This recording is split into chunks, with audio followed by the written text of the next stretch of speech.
Selamat pagi Bapak Ibu yang kekasih di dalam Tuhan Yesus Kristus.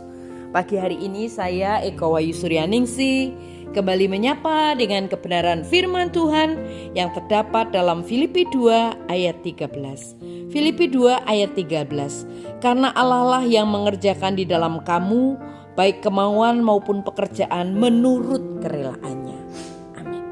Bapak Ibu yang kekasih di dalam Tuhan, apapun yang akan kita hadapi hari ini, minggu ini, ataupun tahun ini dan tahun depan, kita tidak akan pernah menghadapinya sendirian.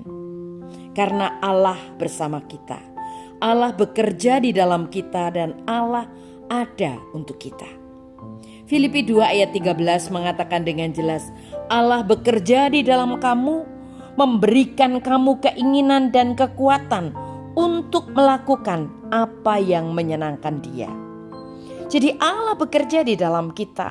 Kata bekerja dalam bahasa Yunani adalah kata energos, dari mana kita mendapatkan kata energi. Dan Allah adalah penggerak energi di dalam hidup kita. Kita tidak hanya mengandalkan kemauan kita sendiri. Allah berfirman bahwa Ia akan memberikan kekuatan yang kita butuhkan, apapun yang kita hadapi. Dia tidak hanya bekerja di dalam diri kita, tetapi Ia juga menyertai kita. Alkitab berkata, aku tidak akan meninggalkan kamu sebagai yatim piatu. Aku akan datang kepadamu. Pada hari itu kamu akan mengerti bahwa aku ada di dalam Bapa-Ku, dan kamu ada di dalam aku, dan aku ada di dalam kamu. Yohanes 14 ayat 18 dan 20. Itu janji yang luar biasa. Alkitab mengatakan bahwa Kristus ada di dalam diri kita, bahwa kita dilindungi olehnya, dan bahwa kita dimeteraikan dengan Roh Kudus-Nya. Dan itu berarti bahwa iblis tidak dapat mendekati kita. Ia harus melewati kuasa kasih Kristus. Dia harus melewati Tritunggal. Itu perlindungan yang sangat baik dan elegan, yang besar, yang sungguh-sungguh menolong kita, melepaskan kita dari rasa takut. Allah tidak hanya menyertai kita dan berada di dalam diri kita, tetapi Allah juga berpihak kepada kita. Wah, luar biasa. Mazmur 23 ayat 6 berkata, sesungguhnya kebaikan dan kasih sayang akan menyertai aku sepanjang hidupku. Bapak Ibu yang kekasih di dalam Tuhan, ketika seorang gembala memimpin domba-dombanya, anjing penjaga selalu berada di belakang, mengawasi dan memastikan domba-domba bergerak ke arah yang benar.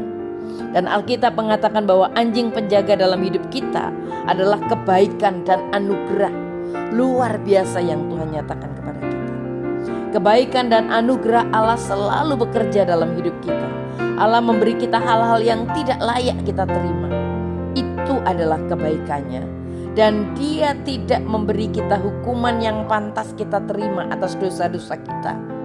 Karena Tuhan Yesus sudah mati untuk kita. Itulah anugerah Allah. Kebaikannya mencakup berkat-berkat yang kita alami sekarang, tetapi juga karunia keselamatan kita. Di dalam Efesus 2 ayat 8 dan 9 dikatakan, sebab oleh kasih karunia kamu telah diselamatkan melalui iman, dan itu bukanlah dari dirimu sendiri, melainkan karunia Allah, bukan karena perbuatan, supaya tidak seorang pun dapat membanggakan diri. Allah mengawasi hidup kita. Kita seharusnya bangun setiap pagi dan berkata dengan penuh keyakinan, Tuhan terima kasih karena Engkau menyertai kami sepanjang malam ini, dan pagi ini boleh bangun, dan kami percaya hari ini Tuhan akan menyertai. Engkau akan bekerja dalam diri kami hari ini, dan Engkau akan berada di pihak kami hari ini. Dan itulah kabar baik. Ini akan menolong kita melepaskan dari rasa takut kita yang kita hadapi dan menggantikannya dengan kebahagiaan. Amin. Mari kita berdoa. Tuhan Yesus, terima kasih untuk firman-Mu hari ini. Kami percaya Tuhan memberkati kami. Dalam nama Tuhan Yesus kami berdoa. Haleluya. Amin.